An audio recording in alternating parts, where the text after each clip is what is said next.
All right, guys. Today we're going to be talking about your eligibility into original Medicare.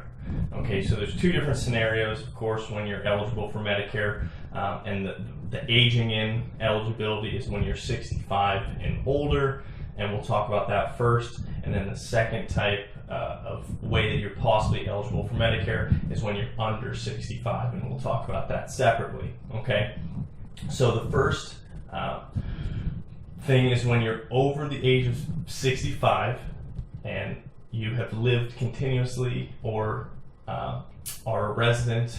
If you've lived in the United States for a continuous period of 5 years, or you are obviously a lawful U.S. citizen, then you are eligible for Medicare.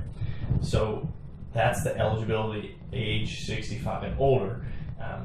You don't have to elect to pick up both parts of Medicare, which we'll discuss in another topic.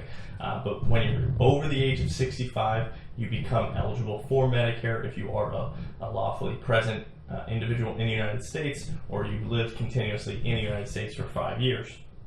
Okay?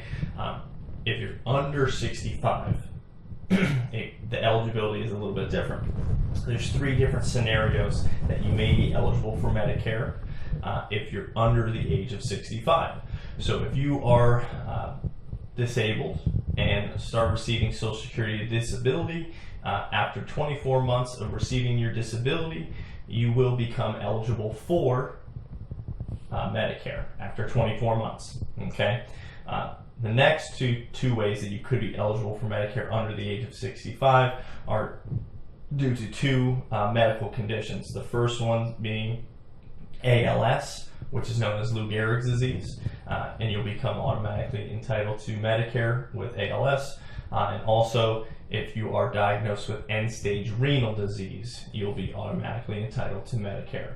So those are the options that your eligibility into Medicare allow you to sign up for Medicare, either after the age of 65 or prior to the age of 65. Hopefully that answers a few questions for you, and I'll talk to you guys soon.